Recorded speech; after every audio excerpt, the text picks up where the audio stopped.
Cool. Yes, Daisy. And is it Marlon? Yes, it is. Cool. Good afternoon, Daisy. Is that you? It is. There we go. Great. All right. So let me just quickly. Oh, Miss Daisy.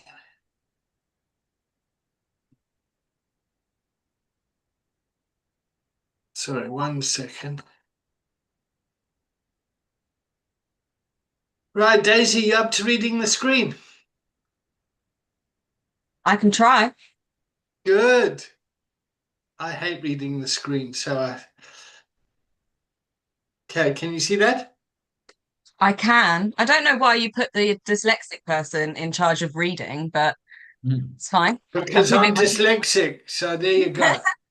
pass it from one to another. Right. Do you want me to read it now? Please, if you can read it out aloud. Of course. Before we begin the recording, I want to make sure everyone is aware and comfortable. This session is being streamed and recorded as part of UACT Lero's mission to build recovery capital and challenge stigma. Your personal safety and comfort come first.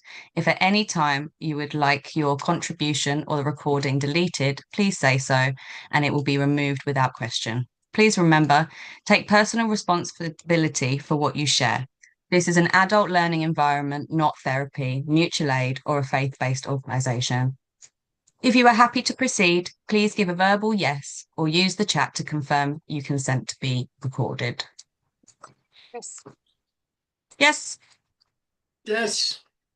Yes. Cool. All right. So welcome, Marlon. Where are you? Tell us about yourself, and then So I we'll hear from Daisy and Kate. I've just come out of a meeting.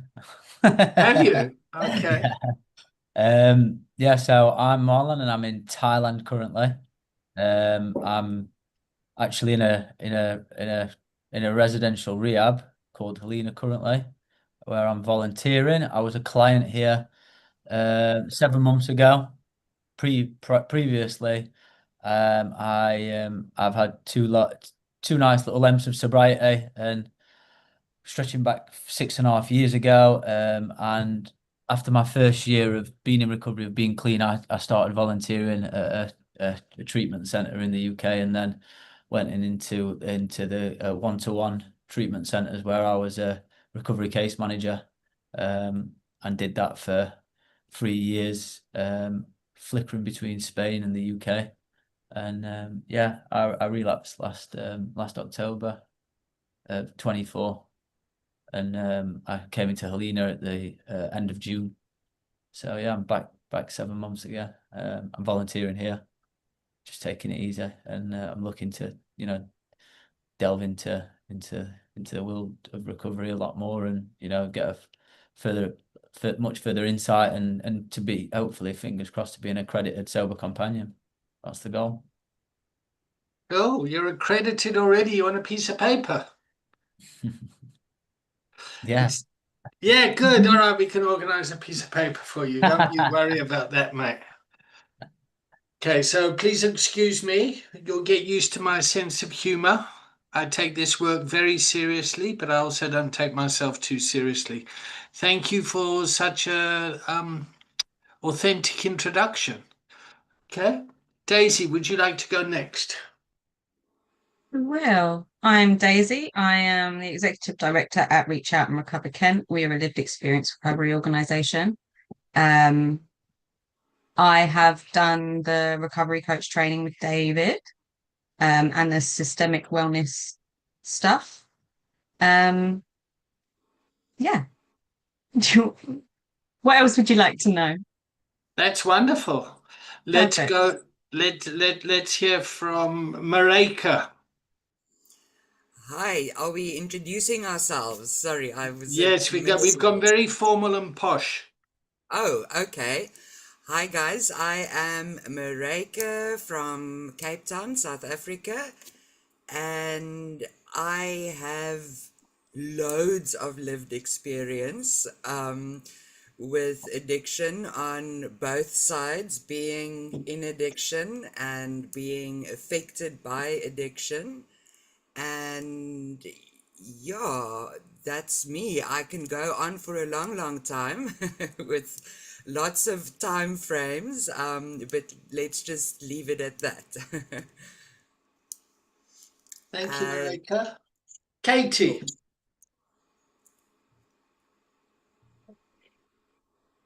Hello, I'm Katie. I'm Executive Director at Reach Out and Recover, the same as Daisy. I'm the volunteer coordinator, cat herder. I'm also a recovery coach trained. Yeah, I'm in recovery. Been in recovery a big 5 years in March. Recovery from alcohol, but still recovering human being and very flawed. But learning every day. And it's great to be here. Thank you. Cool. Craig, let's hear from Recovery Connections. Yeah, thanks, David. I'm Craig Little. I'm from Recovery Connections, as David said. I'm I'm a community coach there. I've been in recovery for about nearly 2.5 years, just under. Done the day hub here, ambassador course, and now the community coach. Anything else that you'd like to know? Yes, who's sitting next to you? And this is Annette. I think she's done a few previous with you. Yeah, but I know Annette. Hi. How are you, Annette? Hi, I'm Annette. I'm an ambassador for Recovery Connections. I've gone through the service myself. I've done the EBI course, Foundations of Recovery, been in day hab, and now volunteering with Recovery Connections on the hope of gaining employment shortly. I've been through addiction myself, and I've also seen the other side of having a partner in addiction. So, yeah, I'm back. I've got another 2 sessions to do with you, David, and then that's me wrote off, hopefully. That's it. I've done my hours. Give me a piece of paper. Get me out of here. No, I quite enjoyed it actually. I was like, no, I'm definitely going to finish it and then possibly stop on for some more afterwards as well. So, Okay. Great. All right. So I'm David. I'm checking in. I've got a tummy flu of some sort today, so I'm not feeling great. And you know what it's like when it's like man flu, then you must like fuck. Then you know it's a problem, huh? It's great to have you here, Marlon. Just to give you some context of where we are. Yeah, so we do live trainings 3 times a week online. We do a community of practice on a Tuesday morning for people that are doing a solo path. So they're doing the online class, they're learning stuff, they're coming in for people that want to create their own private practice around coaching. On a Thursday morning, we have a Lero peer recovery specialist to recovery coach class, which walks with people to attend classes and learn about the recovery coaching role. And then on a Thursday afternoon, we have the systemic wellness practitioners training, where we're using coaching as a skill set to improve our professional role within the organization.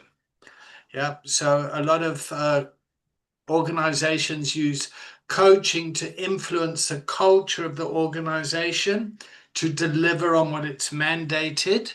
We're just using coaching, recovery coaching, to support organizations in developing a lived experience culture to improve treatment outcomes.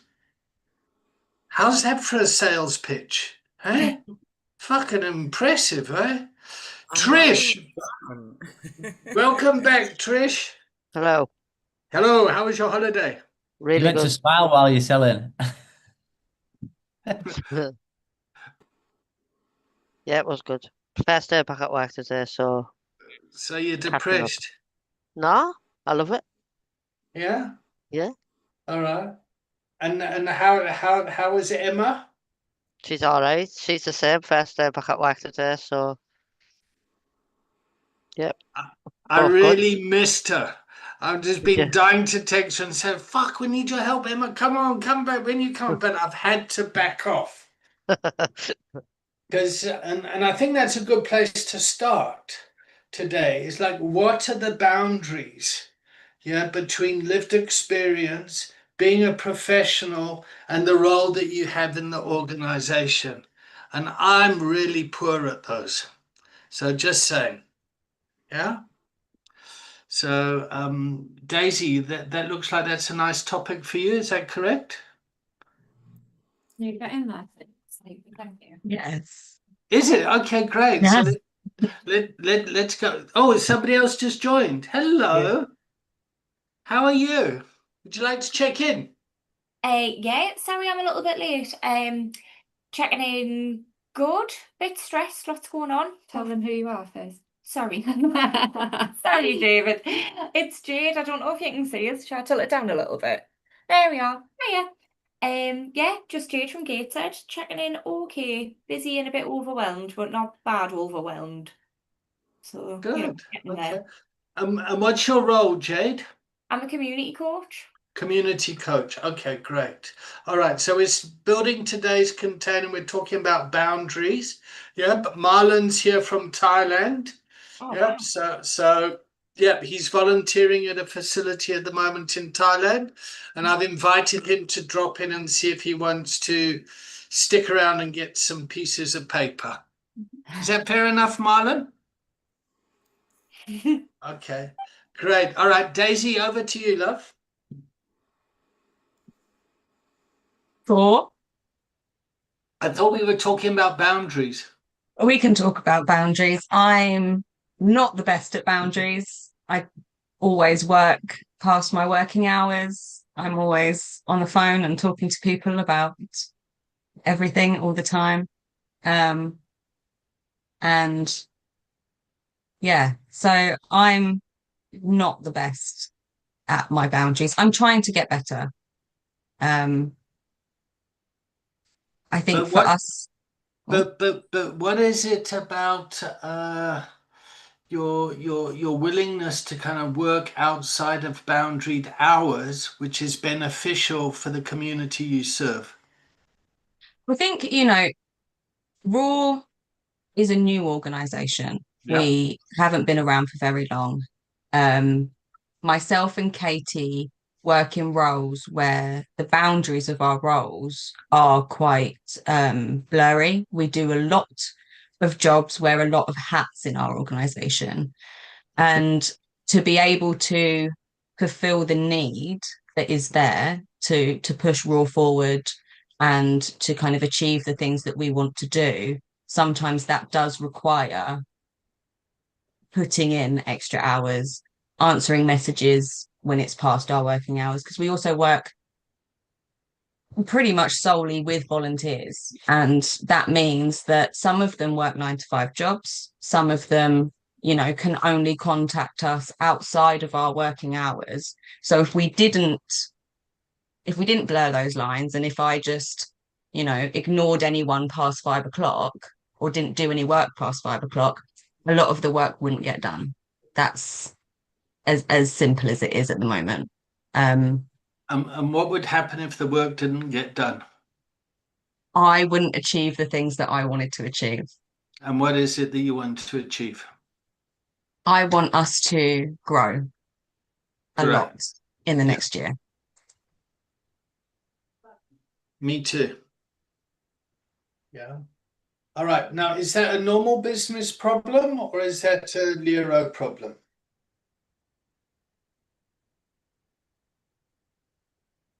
I think it's both, especially when you're a new small organization, whether it's a private business or a Lero, if someone wants to grow something and make something happen, they will put in the hours and, you know, put in that extra bit of hard work. I think for us, might be slightly more of a passion project, but even if it was, you know, even if I was a plumber or had a nail business, if I wanted to make it work, you'd be, you know, going above and beyond. Instead of, you know, for them it might be for money, but for us it's to support the community that we serve. So the feelings that you're having around this are completely normal for entrepreneurial startups. Yes. Yeah.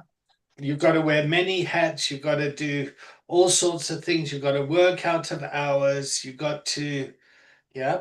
And what I just want to kind of do is normalize what's going on for where you are, as opposed to kind of going, oh God, I'm so terrible at boundaries. And da, da, da. The reason the boundaries are like that is because you're not an established organization. Now, the problem in the world is a lot of these established organizations have become so stagnant, they're not effective for the people that they initially want to serve. Yeah. So just to give you an example, I've recently been put on epilepsy medication. Yep. And I ran out of the medication and I couldn't go to a chemist and get them. I had to go to A&E. I had to wait 5.5 hours in A&E just to get a script filled, which could have taken 15 minutes had the bureaucracy not been so difficult. Does that make sense?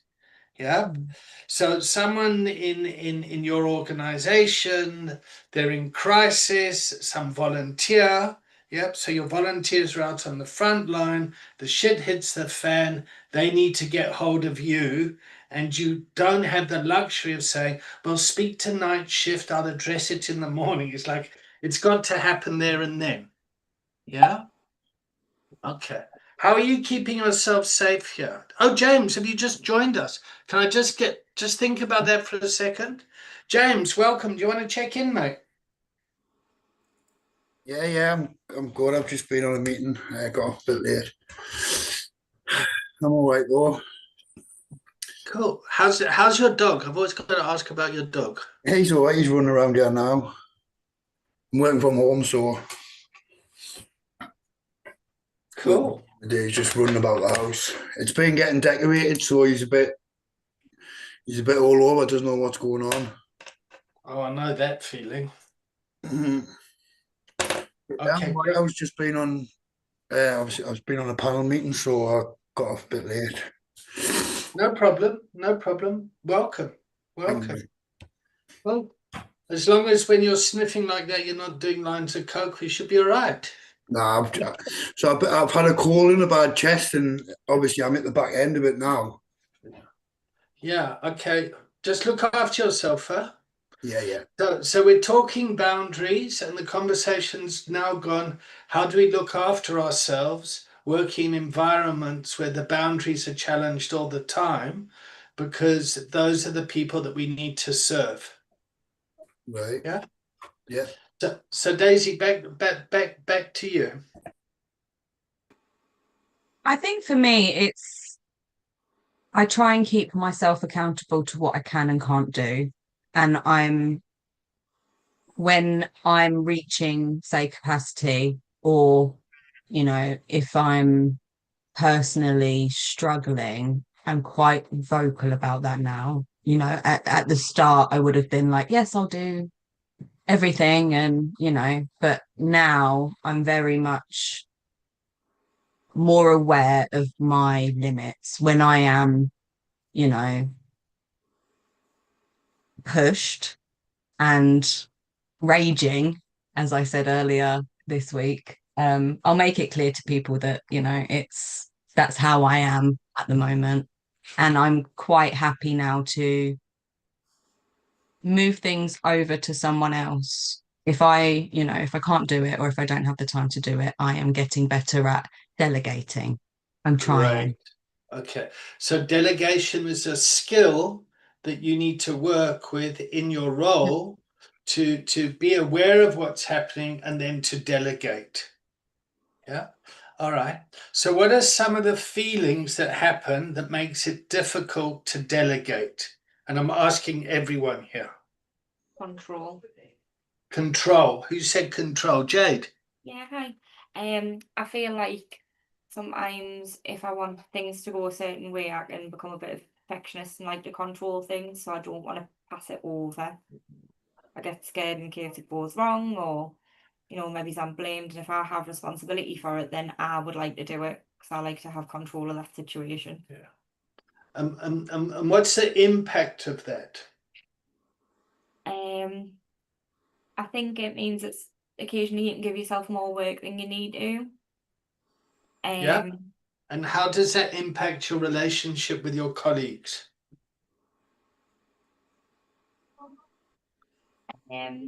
Sometimes it means they can put more onto you because they're just like, oh, you'll do this. Okay, great. Okay, so in the environment, the culture gets created. Yeah, well, let's just fucking give it to Jade. She's a control freak. We'll know it'll get done. Yeah. Are you all right with my language there, Jade? I'm just playing. Absolutely fine, yeah. Yeah, you know me. I just turn up the volume and then let's just see what. Yeah. Okay. Resentment. Say more about that, Marlon. I had a bit of a situation today, to be honest. I went over to pick some clients up from a different island, and I wasn't. It was like it was a matter of urgency, and I said, yeah, of course I can do it, and I was looking forward to my weekend off, and then I got a message about a couple of hours ago asking if I could fill in for someone tomorrow evening, like 5 till 9, and I was looking at the message for ages, like, how dare they ask me?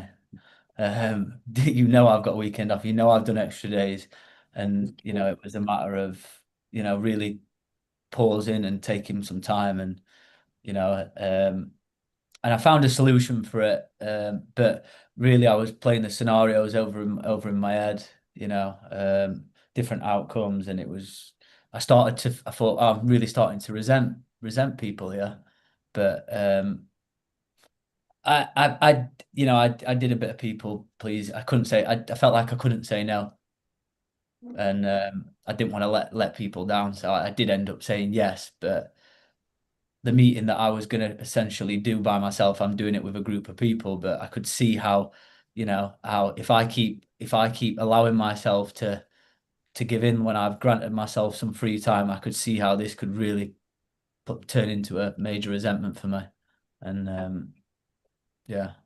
Would you like some feedback, Marlon? Yes, please. Yeah. Okay. So first of all, fucking hell, well done, mate. You jumped straight in there.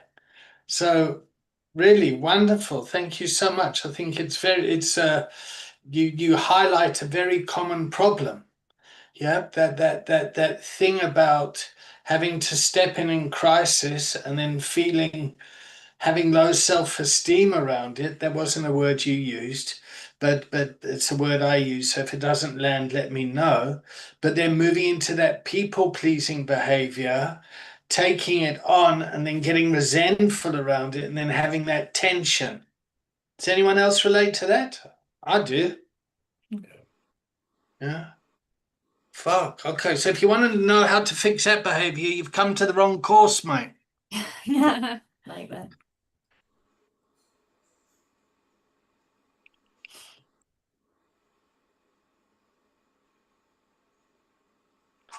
Katie, what would you do in this situation? You're asking the wrong fucking person. Good. Good, because you're an executive director and you look after volunteers and coordinate them. So Marlon's a volunteer in your organization. A crisis has happened. Now your volunteer is feeling like, oh, fuck, he's got some strong feelings around that. And I you've got do the think that's something. responsibility of leadership. Yeah, I do think. Sorry, I've got a mouthful of food. I haven't had a chance to eat all day. I do think that is something that I can manage quite well, as in supporting a volunteer who may be feeling like that. I'm quite good at drawing out how people are feeling, working with it, managing it, helping them to find a way to work through it or do it differently in the future. But if it was me, I can help other people with it, but I'd be like, oh yeah, I'll do it. I'll, exactly the same. Exactly the same. But I do, it's that thing, isn't it? So there's the hypocrisy. I can give the advice, I can't follow the advice. Yep, I relate to that too.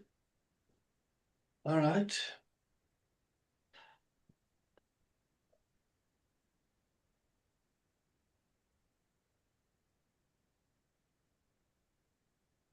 Any wisdom in the container here? And just so you know, we're trying to get Marlon to sign up for the training. Okay, so please, do something here to make it worth his while. Oh. Okay, I think, I get that whole control thing. Because that's very much a part of my thing. And when I do delegate it, sometimes it's not done, A. Sometimes B, it's not done how I would like to do it. Or I would like it done. But I do have to recognise that I've got to let go of some of it. And I slightly disagree. Yes, any startup you would be putting that time in, but I think within what we do comes that compassion and that knowing we would have so desperately wanted someone to be there when we needed it. I certainly feel that pressure sometimes. But say more about that so I understand. So for instance, when I was in the madness and I didn't think there was anyone there to support me, it was so isolating and lonely. And now all of our volunteers are in some form of recovery, and the clients we work with as well. And I don't ever want them to feel that they don't have that someone that can support them when they need it. So I know I put a lot of pressure on myself to be that someone when maybe, and I am trying to nurture other people to be that someone for them too. Does that make sense? Yeah. I mean, it sounds like the trauma of what you went through out there still kind of rears its head in your role now, because the pain of that wounding is still like, fuck, I really don't want anyone else to go through that. Yeah. Yeah. Okay. Thank you. Thanks, Katie. It's like as well, like when you're in the madness, not really looking at time and things like that, I guess. So, I think with having lived experience, I've got a little bit more of an understanding that life's hectic and maybe it might be 5 minutes after you're supposed to finish work, but that 5 minutes will make a massive difference to somebody. So, to a certain extent, I'm quite soft like that. I'll do it. When you say to a certain extent, I'm quite soft like that. You're very soft like that. Well, yeah, because I know what it's like. Yeah, you're like a marshmallow. Yeah, I am like a marshmallow. You're right. I've put weight on this holiday. I'm very much like a marshmallow. That's not what I was referring to. No, I know. but yeah. So yeah, I think I've got a bit more of an understanding that like when you're in the madness, you can't keep appointments like you'll want to, but sometimes you just don't make it. And then when the edge is there, when you want to make the appointment, if I'm there and I'm available, I'll say yeah. If there's an appointment or not, I'll say yeah. Yeah.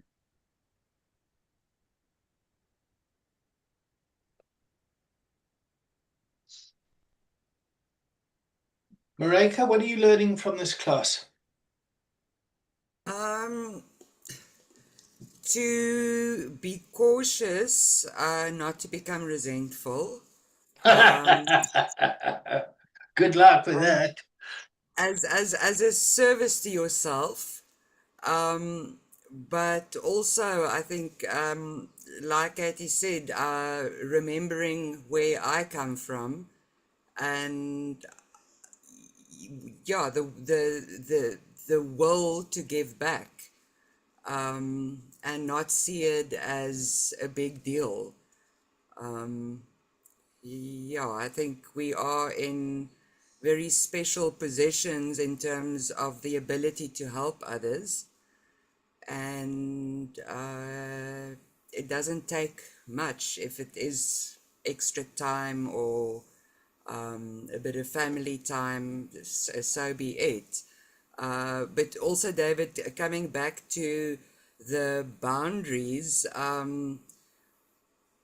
also looking after yourself.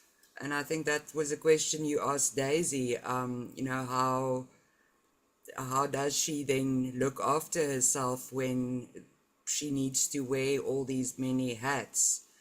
Yeah.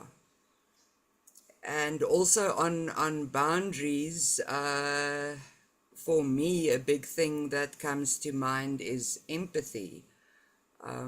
Not being too much of an empath in this specific role, because that can come back and bite one on the arse. Yeah. Thank you. I think So, as well on the back of that, I think with the empathy, I think if you're too empathetic, you're not really helping. Like you need people to learn how to do it for themselves. Yeah.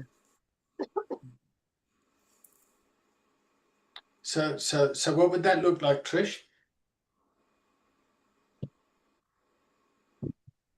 Like, so if say I had an appointment with someone and they didn't come, and they were like, I don't know, say, see, because what I like to do is I like to have half an hour for my appointment, and I like to get my notes on why that appointment's in my head. I don't like to wait all day and do all notes like that, because it in case I forget something, or like, and I wouldn't want to do that. So if they came 20 minutes, half an hour late, the first time, I would still see them, but I would say I've done this like purely I've took time out of my time to come and see you, but I wouldn't be able to in future if you were 20 minutes late for your appointment.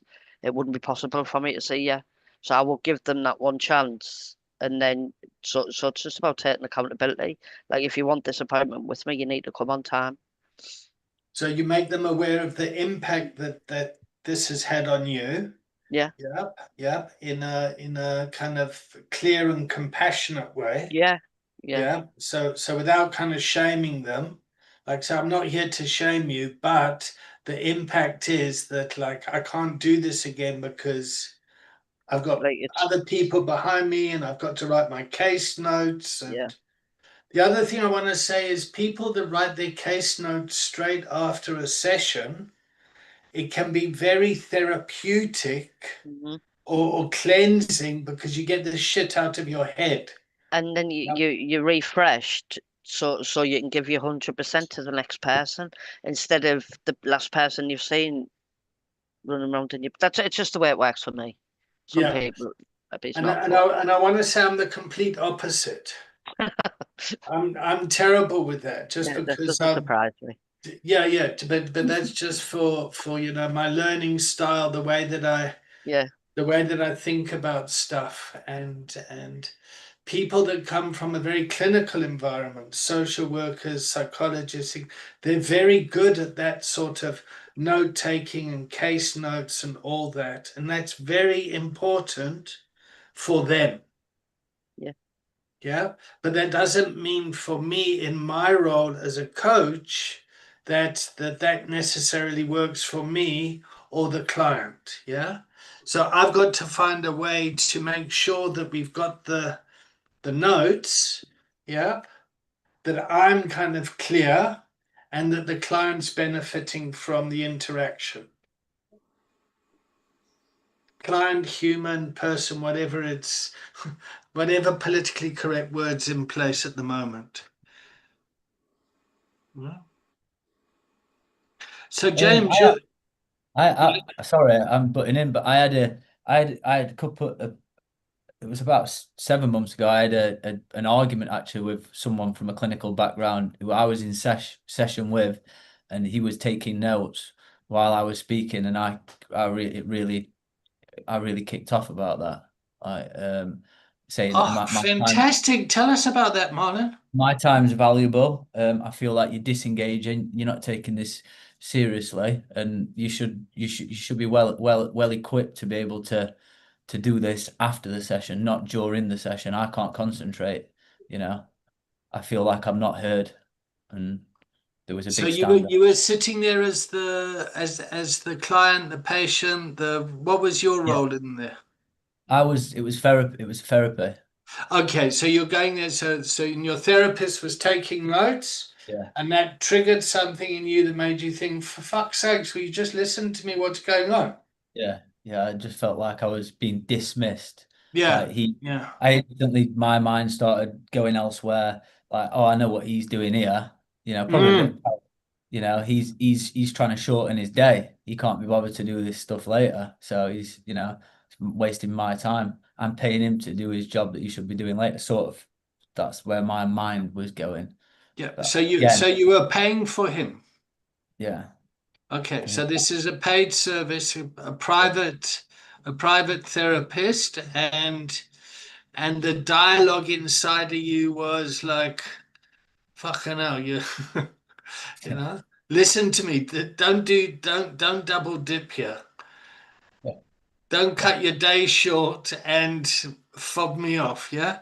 Have I said it wrong, Katie? Double dip does have another connotation, David, so be careful with what you say. Oh, does it? Yes.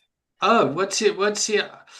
I thought double dipping is where you charge twice for something or both sides. It can be, but also there is a sexual connotation to it. And yes, the both sides kind of thing. And Okay, thank you. Let's move along. Let's go back to Marlon. Thank you for that. I have a picture. Yeah, you can see Recovery Connections are trying to work that out there. Okay, Marlon, how's the training going so far? Always take notes on them.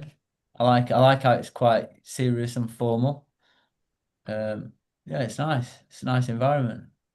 Yeah, what do you like about the environment? Just how open everyone is and how people are like listening and engaging, and apart from me jumping in. It's really cool. I'm enjoying it. Okay, good. Everyone's got an opinion and everyone's engaging. If no one was engaging, it would be pointless, wouldn't it? Everyone's got something good to say and share. Okay. So the idea of creating a container, which is what we do here, so we check in, we contract, we create a container, is to see what emerges, what comes up. Yep. So instead of us kind of sitting here and teaching like this is what you need to do, it's actually, okay, shit, this is emerging. How are we going to handle it? What are we learning from it? Yeah. So James, you're in a role of a prehab coach. Yeah. Yep. I'm sure you have quite a lot of chaos in your day.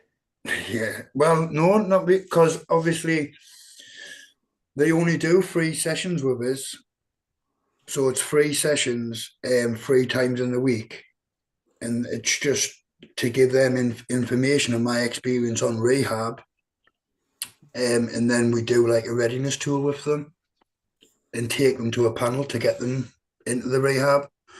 So I do a couple of roles. So I do community as well. I do community groups. And obviously I do my role. And then I have a caseload of community who are still using, who I'm trying to get in to some community groups. I really admire your role, James. I just, my heart really moves when you, yeah, just where you're kind of placed in the system. You know, I start in the prison on next week, so I go into the prison twice a week. It's to deliver the recovery to wellness in the prison, Kirk Leverton. Fantastic. So we've got 3 months, and then obviously if we make it like a difference in there, we'll get a permanent contract. So Recovery Connections will get the permanent contract with them. So you got some pressure on your role, huh? I enjoy it. Yeah, yeah.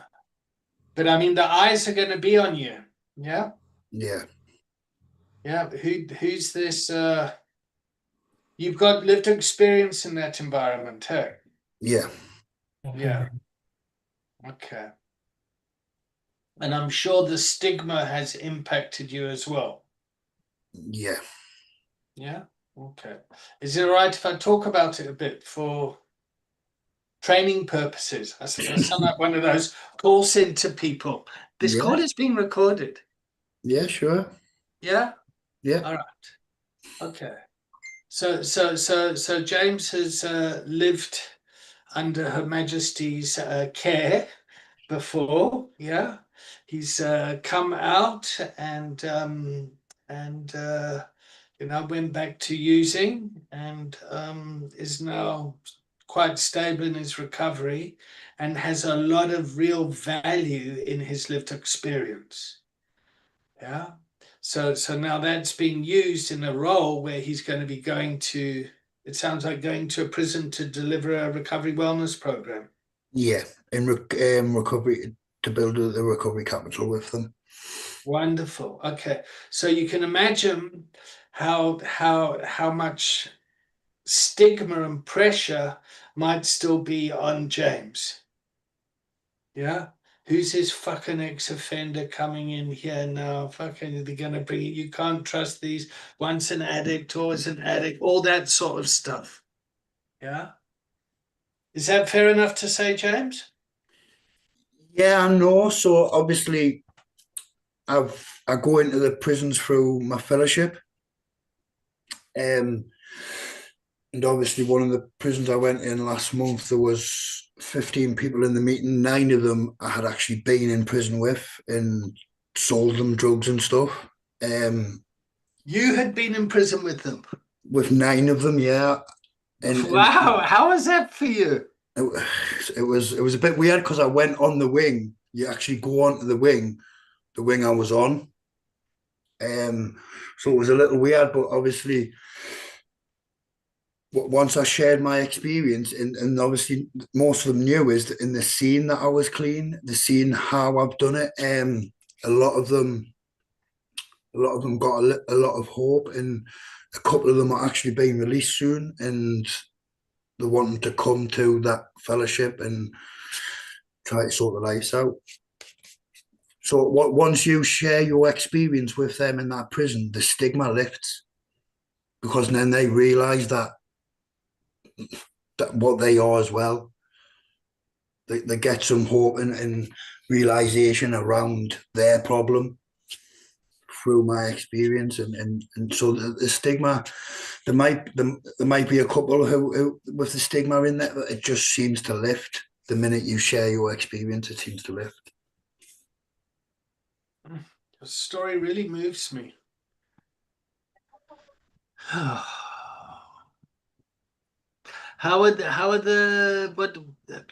do you impact the prison officers?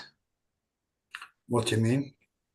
Well, but I mean, if the prisoners recognized you, surely the officers do too. Yeah, so the governor did when I actually walked in, and the governor. Yeah. So, and he couldn't believe it at first, but because it was the first time I'd been back in that certain prison. But yeah, he didn't really. At first, he didn't really believe it. He actually challenged us on, saying, "I'm not back in here, am I?" He challenged you.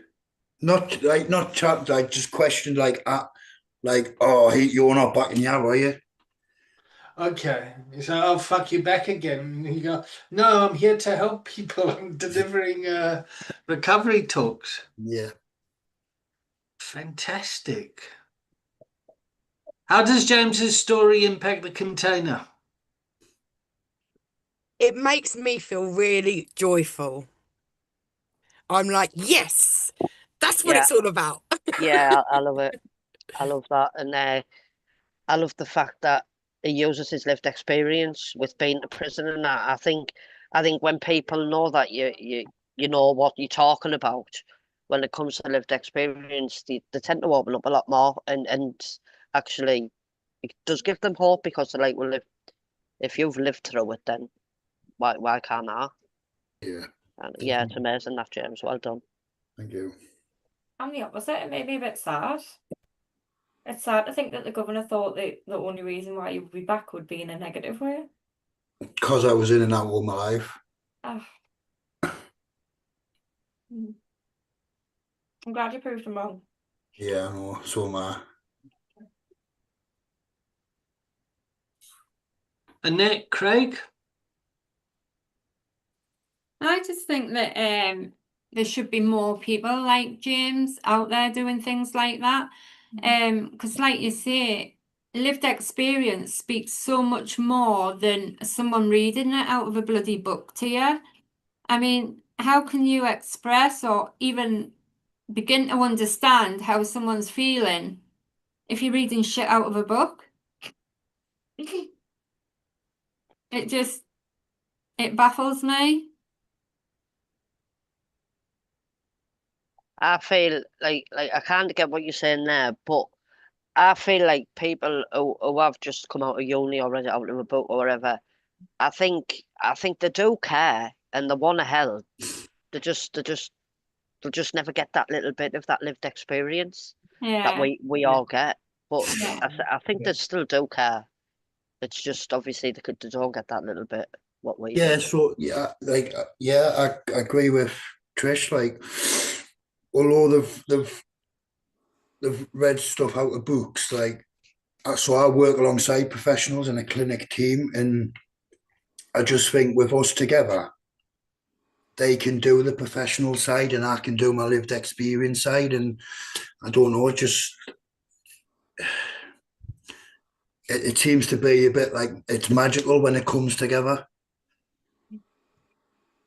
So what you're doing, James, is your role is being respected as part of a multidisciplinary team. Yeah. Yep. So it's not kind of tokenism. It's not like, okay, we've got James the junkie, the ex-offender here, cool tick box. His voice is actually honored and treated with the respect and dignity. Yep. Yeah. James, you move me every time you talk. I've got a very little special spot for you. I just got to own it and I've got to take it to supervision because I want to treat James special and different. We don't do that in recovery. Yes, we fucking do. In this place, we do. No, of course, like James, I mean, I mean, as far as like being a student and all that's concerned, you've suddenly jumped on the platform, you're getting involved, you're posting pictures of your dog, you share your heart, you share your story, you come across with a strength and a humility. You know, it's really moving. Yeah. And it's really adds a lot of financial benefit to the system. Yeah. Because you can build rapport with people that are costing the system a hell of a lot of money. Yeah. Yeah. I mean, if people are inside going, fucking hell, if James can do it, yeah, maybe I can. Yeah. It's poacher turned gamekeeper. Yeah. And in instead of like hunting the animals in the farm in the the bush, you're protecting them now. Yeah. Yeah, and you know all the old tricks. So you'll become very good at doing something that has a higher purpose because you know how this has impacted communities and families because of your own story. Yeah. It's just something I've always wanted to do was the prisons because obviously when I was in the prison myself, like I think it was like a year and a half clean before I got out.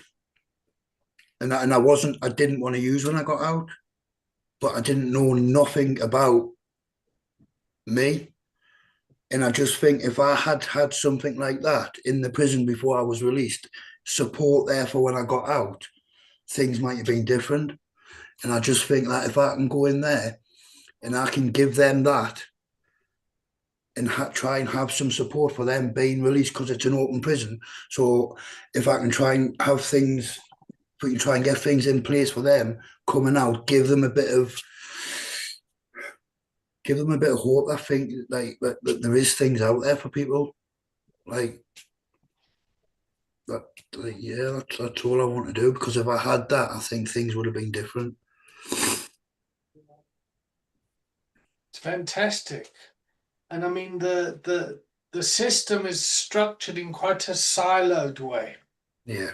Yep, you're in prison. Now you get kicked out on a Friday. You've got nowhere to stay. You're meant to be at housing or something. Da, da, da, da, da, da, da. And it's so overwhelming moving from one environment to another. And it's no different to rehab. When people in rehab, you've got to kind of talk about what's the aftercare plan. What are you going to do when you leave? Because a lot of people can stay sober in a facility, but it's when they go back to the environment that the problems happen. Yeah. And there'll be no different for the prison system. Yeah. And so it's fantastic that you're in there and supporting and guiding people around there. Yeah. So that's a great sober coaching role. Just walking with someone. You want to say something, Marlon?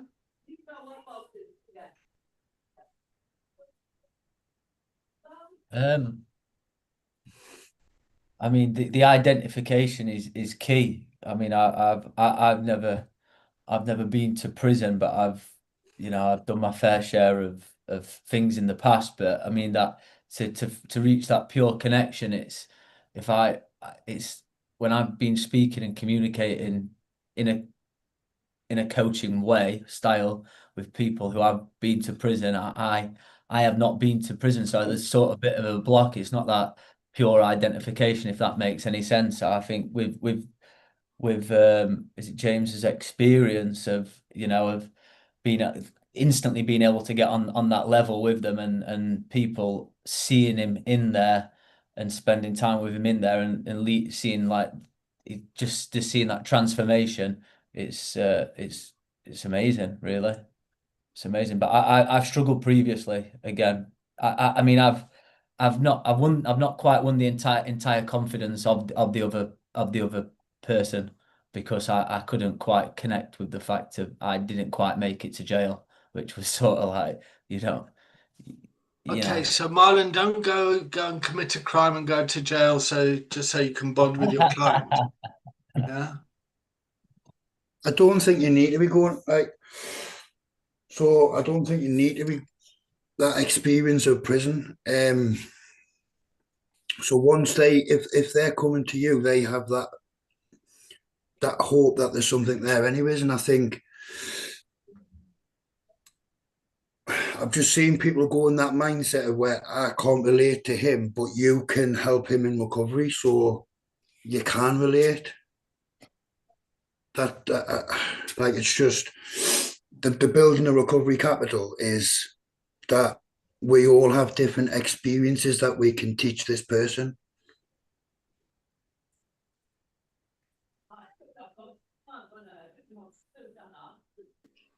Cool. All right, everyone. It's 5:02 here. What time is it in Thailand, Marlon? 10 o'clock. 10 Yeah, o'clock. 10, All right, so we're going to take a little break. Yep. And then what we'll do is we'll just go for another half an hour. So we'll finish half an hour early. Yep. Are you okay to stick around for another half an hour, Marlon? Yeah, how long's the break? We'll just take 5 minutes, yeah? Yeah, okay, I'll be back in 5. Yeah, just got to Yeah. shoot off. Does Cool. that work for everyone? Yeah. Yeah. Cool. All right. Go smoke and vape, but don't smoke crack.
Yeah.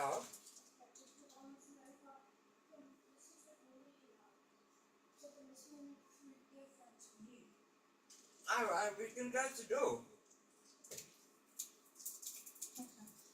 Okay. Okay. Will that be easier? Yeah, because it feels uncomfortable. What? I just don't like having earphones in or earphones or anything over my ears. I just don't like it. Thank you.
Those vapes are taking a long time. I'm back. There she is. Here's our Trish. How was your holiday? Looking good, Trish. Oh, that's a sweet tattoo. Do you want to unmute, love?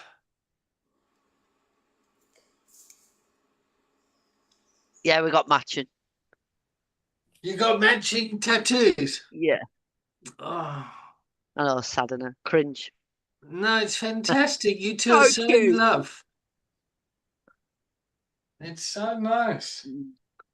No one has commented on my groovy new chair that has cat ears. I didn't notice it, sorry. That's amazing. It's made me so happy. So is it an actual full chair or is it a cover? It's the actual chair. Cool.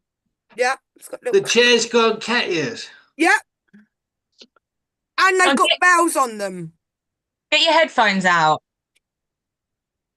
Oh no, you've got a proper gamer chair, huh? Hey. I'm running training in a couple of weeks, so I needed earphones. I'm like, well, they've got to go with the chair, haven't they? They've got to. Well, good for you. Good for you. Oh, right. Let's start the check-in. Who wants to build the container, Trish?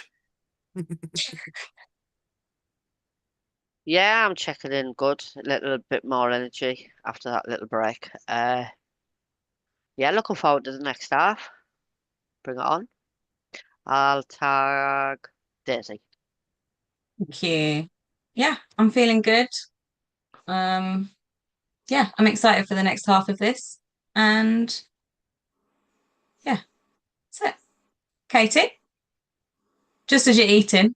Thank you. Yeah, I'm checking in good. I am a little bit overwhelmed. I mean, today has just been boom, boom, boom, boom, boom, and I've still got more after. And then like next week I've just got so much, right? And I'm glad that I get to have this space where it can be a little bit of, oh, okay, I'll breathe for a minute, take a little bit of time. So I'm really grateful for it and seeing where we go. And I will pass to Craig as he's walking back in the room. People are too scared to say Mareka. Hello? Totally was. Yeah, Totally no, was. I no, was no, going no. to, and then I thought I'm not sure, so I won't. Yeah, I can see what's going on here. Everyone's kind of, oh fuck, no, I'm not going to try that now. Right. Craig, check in, mate. Yeah, I'm checking in good. I'm checking in all right. Are you sure? I've had an up and down week. I've had a really good up last week when I was at the awards and when I won an award as well. You won an award. Yeah, Good for you. Which award did you win? I won Unsung Hero. Oh, good for you, mate. Thank you very much, David. Yeah, and I got some not so good news yesterday about my granddad. I knew he wasn't very well, but they're putting him on end of life, so yeah, that hit us a little bit hard yesterday. Just coming to just getting just coming to deal with it really properly. Don't know, it's just shocked us a bit. So no, other than that, everything's going great. Great work's great. Everything's all right. And I'll pass it on to Annette. I'm checking in good. It's good to be back and see your smiling face again, David. I've had a bit of a time out. I've been on both sides of addiction. I've been through it myself, and my partner went through it. And as you know, David, there was loads of shit going around with him not so long ago. But he passed away in November. Oh, for fuck's sakes. I'm so sorry, Annette. So it is hard, but at the end of the day, that is what he wanted. He didn't want to be here any longer. I tried to get him the help I could, and he just wasn't accepting it. It got to the stage where he was self-harming every day, overdosing. So And did he die by suicide, Annette? well, when I took him into hospital, they said that it was multi-organ failure. Okay, so yeah, Um, all right. but I think it was paracetamol overdose that he was Okay. taking every other day, because Yeah. the doctor come into the room and said, "How many are you taking today?" And he was just like, "The normal 8 in 24 hours." And I knew that he would never just take it, he would go over the top. But they haven't put that on his death certificate, they've just put multi-organ failure.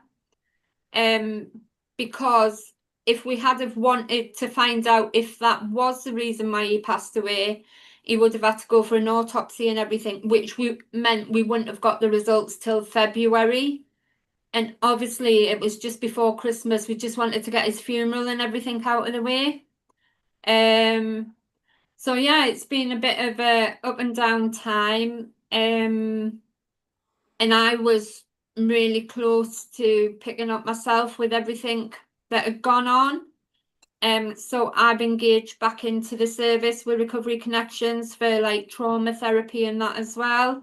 But I'm still continuing my ambassador role now as well, because I see that so much more important now, seeing what Richard's gone through. And it's made me even more focused now to go out there, help who I can, and eventually get paid employment with Recovery Connections. Was his name Richard? Yeah. Okay. Annette, thank you so much for bringing that I'm going to say sacred experience here. Yeah. And oh yeah. It activates me. Yeah. Just because my nephew died by suicide, and then 6 months later my dad. So mental health in men, young and old, really something that I'm very passionate about. Yeah. So I'm really grateful that you brought this story here, but I really want to keep it sacred. Yeah. So, but it's so important to talk about it as well. So thank you so much for bringing that here to the container. I'll come back to you in a second if that's okay. Yeah, that's fine. All right. Jade, do you want to go next? Hello. Hello. Sorry. Yeah, checking in good. Starving. So my apologies for my potato. Yeah, I feel really grateful to work in this organisation and be in a position where we can talk about things like this. It's not anything I've ever had before in my working life. I was once told at work that we don't have time for you to be upset, and just sort of like shoved back out there and forced to get on with it. So yeah, just it makes you realise how privileged we are to be here and in this position, because there's lots of places, like workplaces, I mean, that absolutely would not be understanding in the way that we are. So it's nice. Thanks, Jade.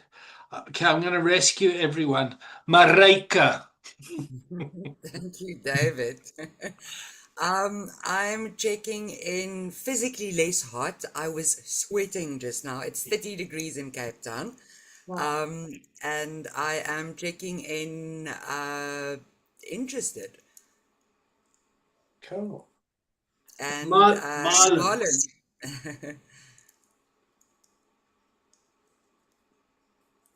Marlon. I'm really tired. I had a really early start to the day and really yeah, quite a crazy day today. I picked up two clients today, and one of them was actively using, and the other one when I picked the other one up, he was clean until he met the other one, and it was a difficult situation because they were both taking ketamine and GB on a fully packed out belt, and it was really out of my control. Like, I'm not a police officer, I'm not a security guard, and I'm not a bodyguard, and I just had to explain to him, this is, I don't agree with what you're doing, like, so I'd be very grateful if you could be mindful, because I don't really want you to be getting arrested when you get off this belt. I mean, it was absolutely outrageous, and they had, yeah, it was really sad to watch, to be fair. And I was upset that I couldn't intervene in any sort of way apart from just give them a bit of guidance and just tell them that, I really hope that you don't keep a bit to one side and get kicked out and lose your money when you get into treatment. So that was my first experience, like face to face with active drug using, from inches away from me. I wasn't, I wasn't expecting anything of the sort when I picked them both up, so Fuck, so you've been on a journey today as well? yeah, and Okay. then and I had my first step work session with a sponsor, and I haven't been sponsoring for over a year, so I'm quite overwhelmed today. I've had a really nice day, to be fair, a really nice day, but that was, it was hard to watch. Really kind of like, it upset me, just because I was thinking about all the different things that could potentially go wrong. And Thailand's quite a place where, they sort of I think the technical term is you don't want to fuck around there. yeah, yeah, yeah, Yeah? yeah. I didn't want to be part of a joint enterprise, Yeah. Cool. All right. Yeah, so it was a really interesting day, but I'm feeling a bit better, just a bit tired. All right. Listen, if you need to jump off now and get some rest, go for it. But if you can stick around, that's also great. James, you want to check in? Yeah, I'm good. Kept myself busy all day today, so my days went quite quick. Back into work, like back into the building tomorrow. So yeah, just I don't know. I like routine. It's like keeps my head right. Just being in a routine constantly. Yeah, routine structure is very important. Yeah. Especially if you've spent time in well-contained environments. I think They're proper containers. proper containers. That puts this container to shame. Okay. Annette, how are you doing? I'm all right. Yeah. Yeah.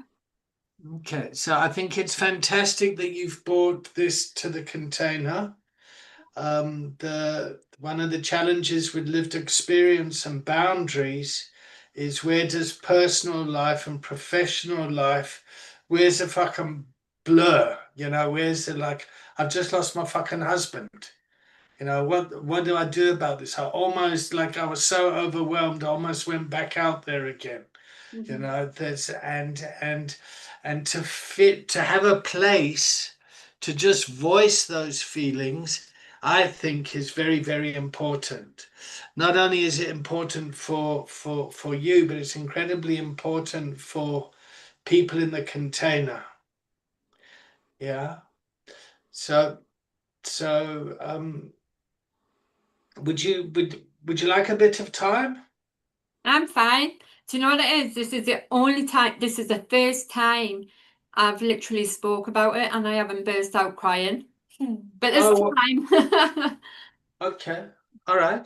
So you've got some resilience around you and the story.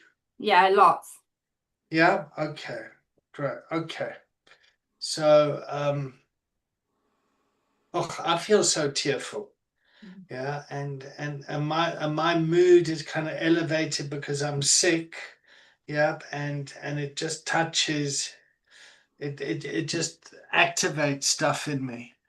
But one of the things that I found when I went through this is how fucking useless people are listening to this sort of stuff, I would talk about it, and then everyone say, "Oh, it's all right," or "You'll get over it," or "They're in a better place," or "It's God's will," or "The baby Jesus loves it." It's like, for fuck's sakes, people, just yeah. So you've come back to work, yep. You're volunteering. You're looking to get back into the space for a paid role. Yeah. You've been studying. You've done all the theory and all the practice. You've come to class and everything. What do you need to do on the personal side for you? What would be helpful for you? I think at the minute, some trauma therapy.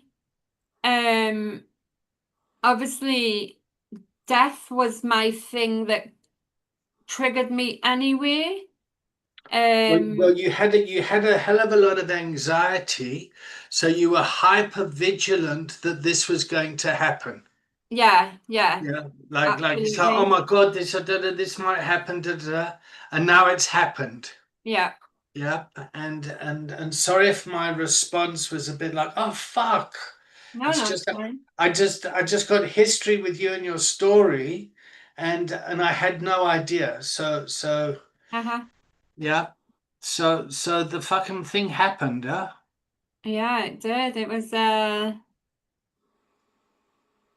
like I say, I knew it was gonna happen. It was just when it was gonna happen.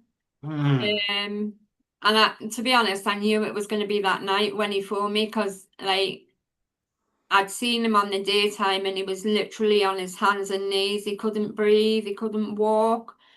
Um, and I wanted to take him to hospital then, but he was like, no, no, I'll be all right. So I says, well, just give me a ring if you need me to take you up. And then that night I took him up and they basically got us in a room and said, look, there's nothing else we can do for him. And yeah, it was hard, but people say it is what he wanted. Hmm. And that is my only way of coping with it at the minute. He's out of pain, he's no longer suffering, he's not in the madness anymore. He's got what he wanted.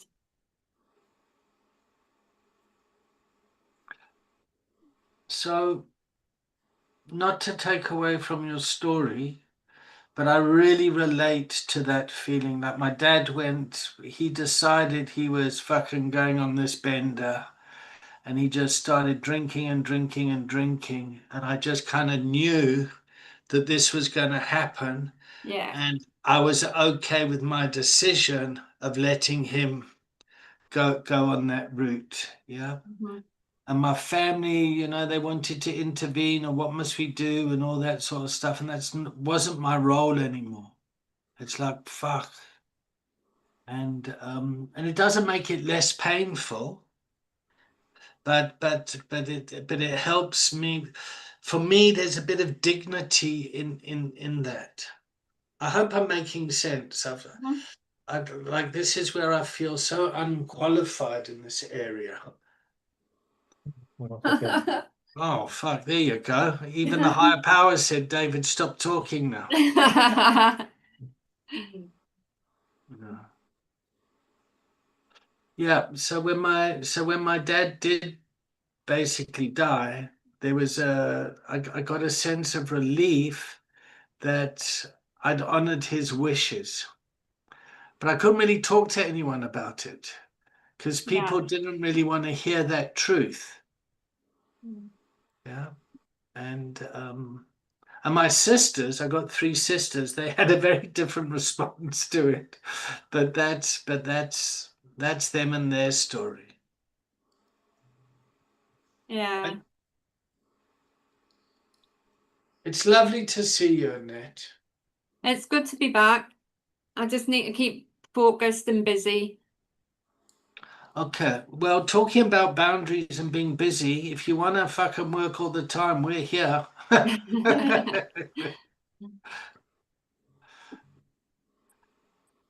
No, you bring a lot to the container, huh? There's And always may plenty I, drama. huh? There's always plenty drama. Yeah. Can I also ask another question? Maybe it's a bit too personal. No, go on. So you've really lost a lot of weight. Uh-huh. Yeah. How's that going? Because when you told me that story, it's like, wow, there's a fucking transformation. Am I offsides talking about No, it? no, it's fine. I've lost 13.5 stone now. What the fuck's that in kilos? I mean, that's like one of my kids. Yeah. What, 80 kilos? It's about I think it's about 89 kilos or something. My maths wasn't great. Okay. All right. So I weigh 16 stone. So you've lost 3/4 of me. Yeah. I was on your back. I just find that to be such a that's a proper wow story for me. I know I still don't believe it myself. If I pass the mirror, I'll look twice and think, Canal, is that me? I'm sure. I'm sure. What did you do with your old clothes? Did you give it to Oxfam? No, I've just I don't know. Some I've kept just to sort of like look back on. And in fact, I can get in one leg on an old pair of trousers now. Okay. Yeah, and then the others there weren't much use because with me being that size, clothes were that expensive. I didn't have that many. So they were all tatty and worn and I wouldn't pass them on. So a lot of them went in the bin. So you've really had a major transformation, huh? Yeah. Yeah.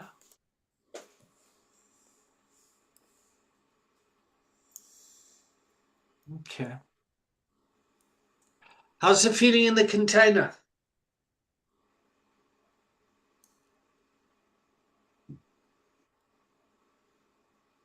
Shit, they've all gone to sleep, David. But I got to be honest, when you tell me how you've taken responsibility for your health, I'm covered in kind of guilt, and I think, oh, for fuck's sake. Yeah. I I mean, was just gonna say the same thing. Like yeah. how have you managed that? Like I can't even manage a stone. That's absolutely amazing. Absolutely. So it must take some willpower. But Yeah. it's a recovery thing. Yeah.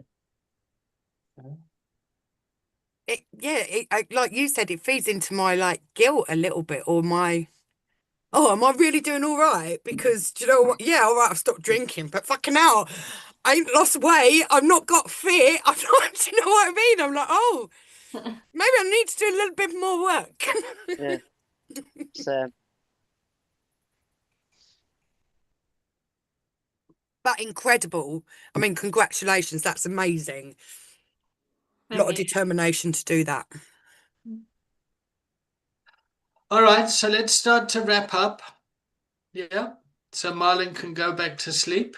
And yeah. So Marlon and Mareka are in the southern hemisphere, so they're in the heat. Us lot in the northern hemisphere in the fucking cold. And I must admit, technology is pretty amazing that we can bring everyone from around the world here, but there's so much connection through our lived experience. Yeah. Okay. So Daisy, would you like to start the checkout? Just because you kind of started it. Yeah. I'm feeling a little bit heavy after talking about that kind of stuff. Um, yeah.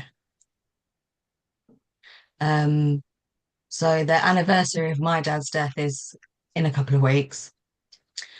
When My did he uncle died when did he pass, Daisy?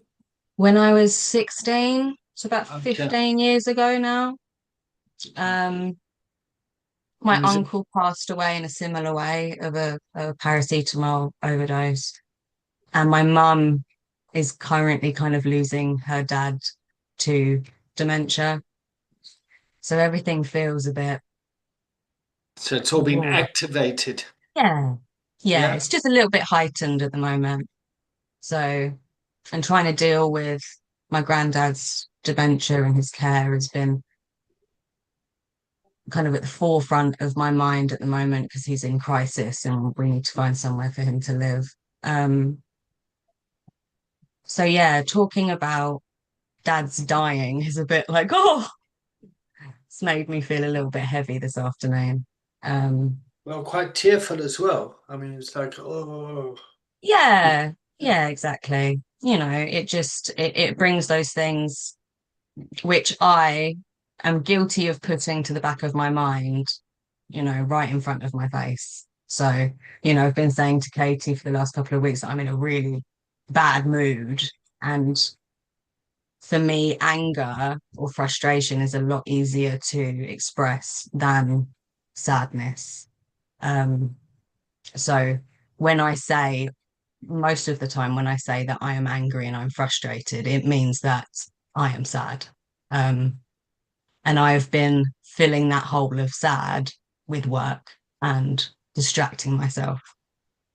So when conversations like this come up, that back boiler that has been going on, you know, starts to overflow. So yeah, I feel a little bit heavy now.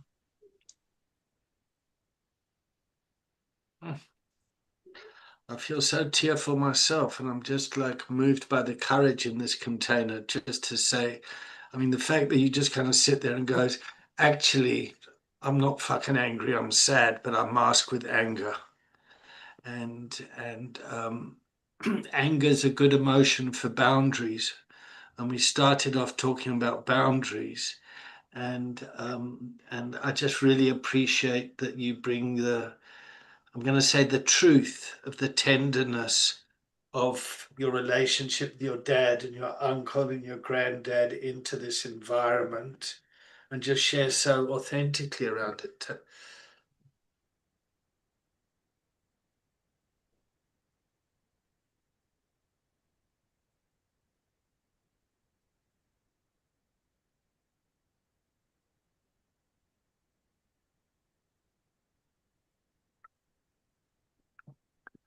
Who would like to go next?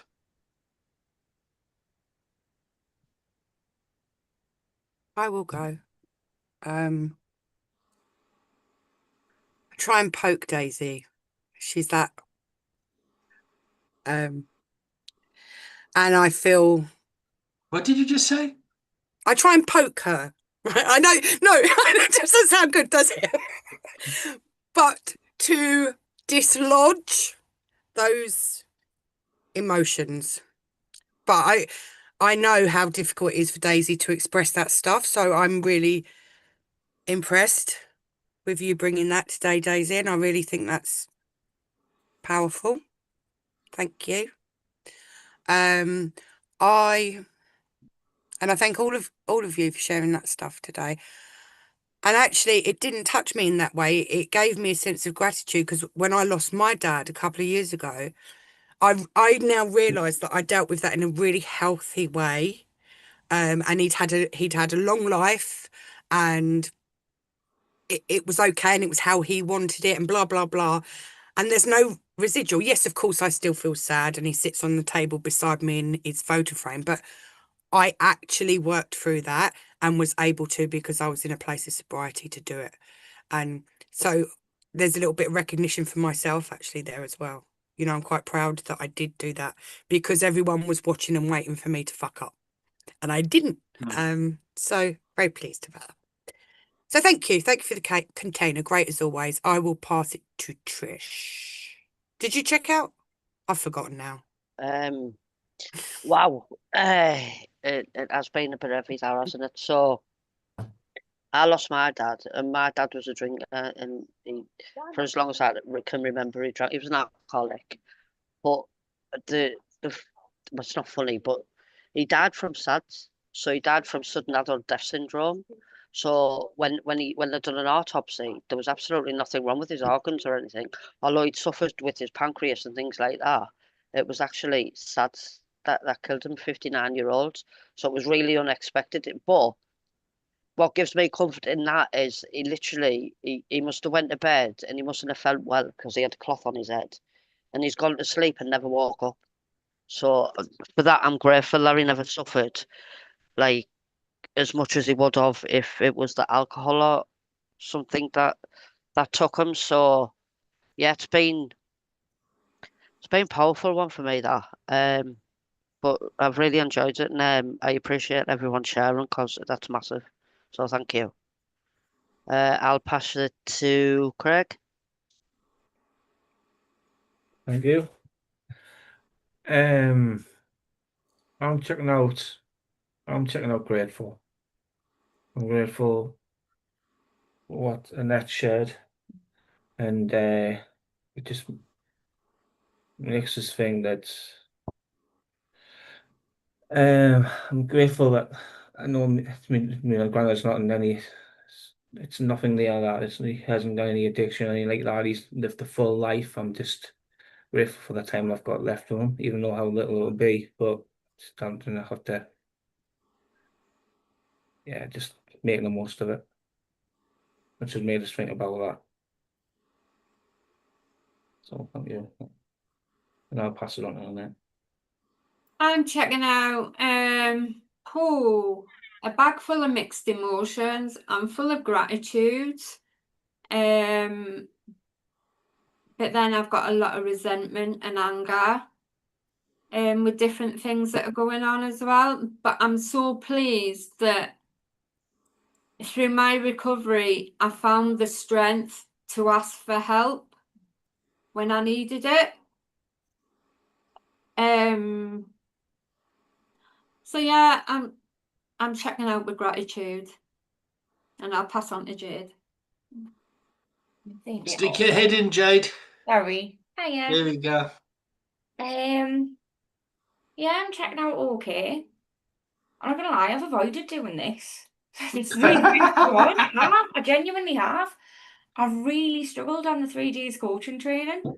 So I've not come to this space because of how I felt in that space.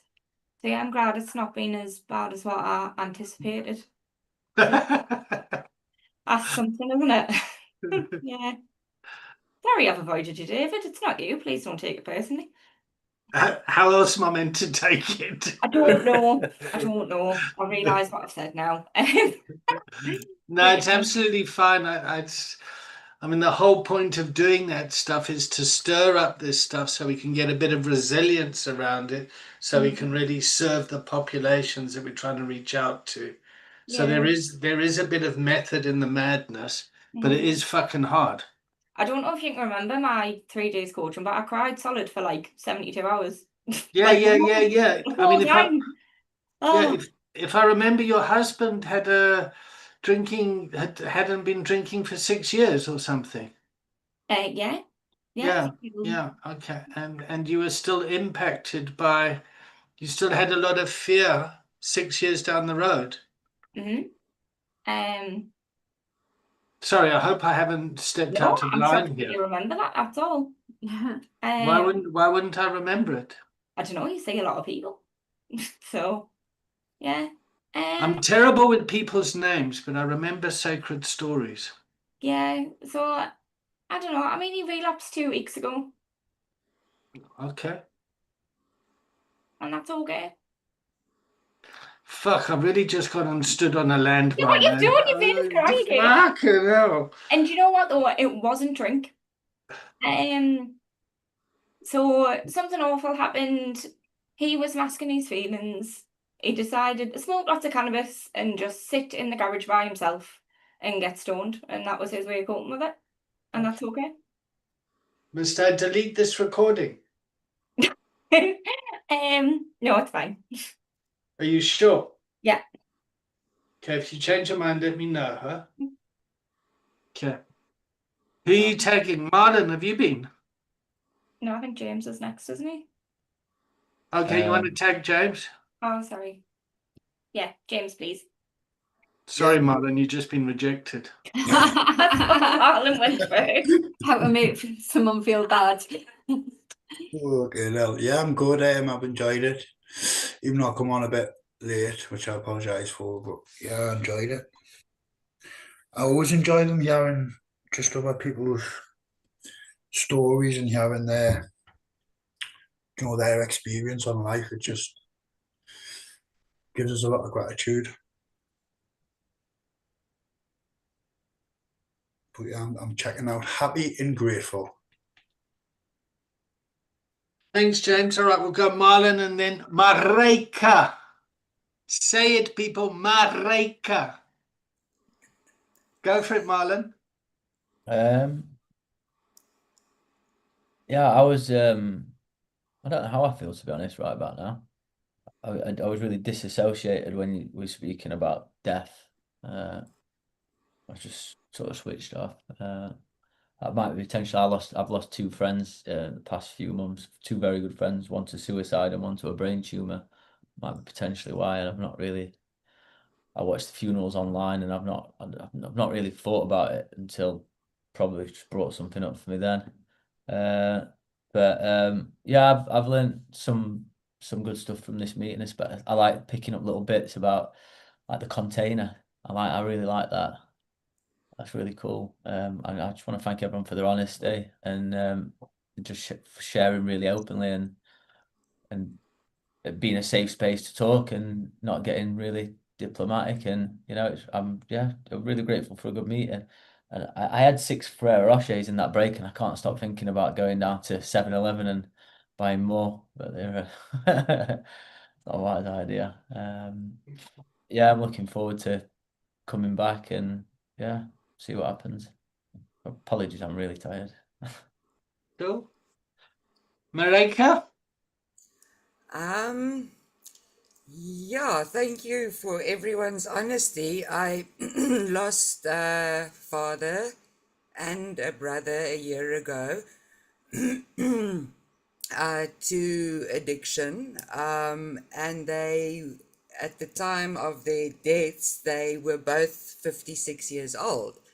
And it just reminds me how things can go really, really wrong.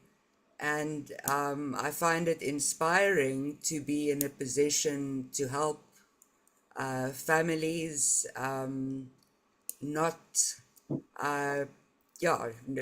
having to go through the trauma alone. And if we all kind of reach out and are there for people, we can make a huge difference. And thank you for the honesty, and thank you for the container, and thank you, David. Cool. Is that everyone? James, no, you have. No, James went. All right, everyone. Thank you. I'm going to go home and get into bed and watch Call the Midwife. Don't tell anyone. It's going on the platform now. Huh? It's going on the platform now. It's actually a fascinating series to see how the NHS was built. It's yeah. All right, everyone. Lots of love. See you when I see you. Bye. Bye. Bye.